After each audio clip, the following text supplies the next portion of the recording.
International educated nurses, if you already created an express entry profile and your score is not competitive enough, you're wondering what your next action should be or what next you need to do to increase your scores, then it's time to talk strategy.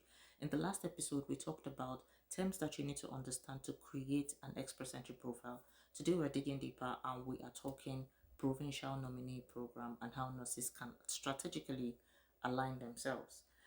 A provincial nominee program or PNP allows Canadian provinces to select candidates that will fill specific labor shortages.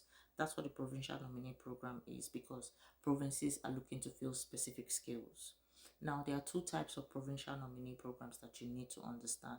There's the express entry aligned PNP, and just like the name sounds, this is usually connected to your express entry. I'll explain. First, you need to have an active express entry profile. Now, either of two things can happen depending on the province. Some provinces require that you express interest to them directly, while other provinces go into the express entry pool and search. Once they have found the people or the candidates that meet the criteria, you are sent a notification of interest. Sending you that notification of interest does not automatically mean that you get the 600 points. The next thing you have to do is to accept the offer. Accepting then gives you the 600 points that is then added to your profile. When this is added, you have a significantly higher chance of being invited or being sent an invitation to apply, what we call an ITA, in a federal draw. That's how it works. So just creating the express entry profile is not how you automatically get the 600 points. Other things have to come into play. Now, this is a faster PNP route, but it is very competitive. Competitive in the sense that things like maxing out your scores in your language test, whether it's CLP General or IELTS General, or your TEF or TCF, or both. That's for people who choose to do both English and French. Those are considered. Your work experience also is considered. And when there are targeted health draws, I used health, but there are other skills that are targeted, and this might also be the same thing that applies. Now, the other type of PNP is the one they call the base or the non-express entry. And how it works really is that the province will also select you. You express interest, they will select you, but you apply for permanent residence outside the express entry pathway. So people refer to it as like a paper base. It takes a longer time, and some of the criteria sometimes is that they are not so stringent on maxing out your score. So your CLB might not be maxed out. You might have 4 or 5 depending.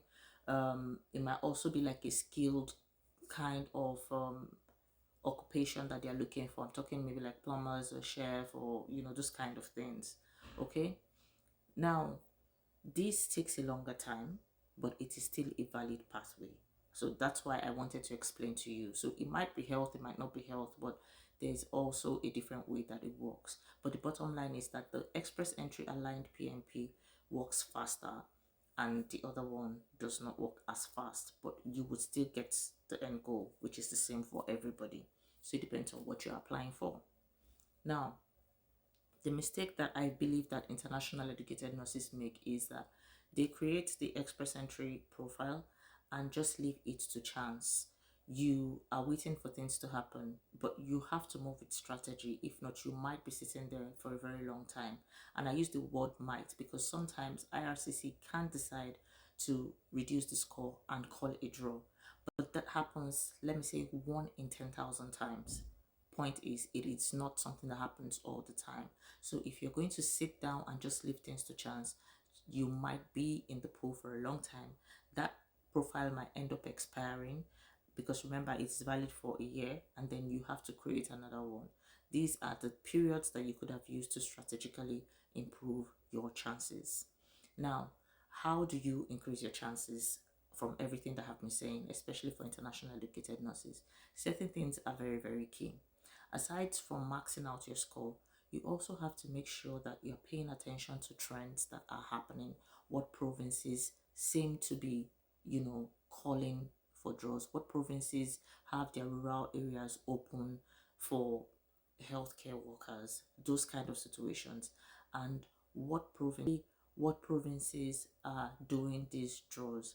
Trends will guide you, and you have to pay attention because also policies change a lot of the times. I mean, we're all aware of the recent changes that came into effect. Luckily, healthcare still seems to be an occupation that is in demand, but as as exciting as that is, some people's skills were taken away because the provinces or the IRCC feels like they have maybe reached or capped that.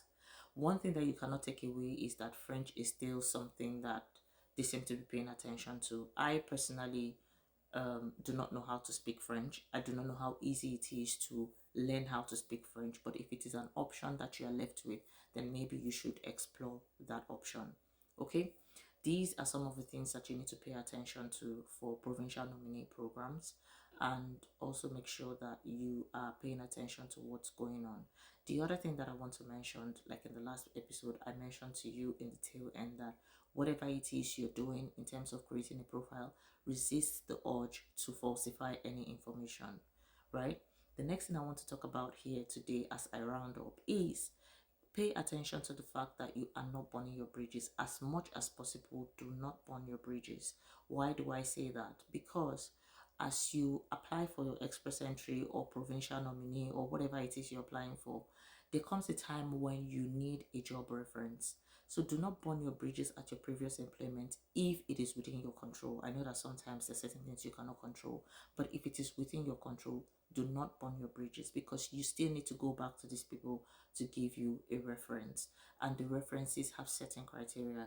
So first, do not falsify information. So if you had a fallout, do not falsify information, because if you still put that information and IRCC goes to find out and they don't have anything positive to say about you, then you might fall into some situations. I know that sometimes they talk about um, fairness and procedural fairness and all of that, but you do not even want to be in that situation.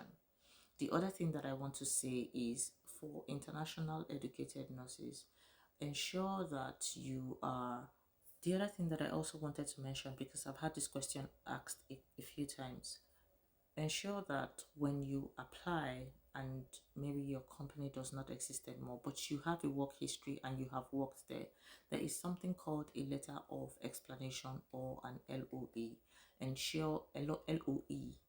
Ensure that you put that experience and then you explain, like on a paper or in a mail, to say I worked in this place but the company no longer exists, and then you put the information there.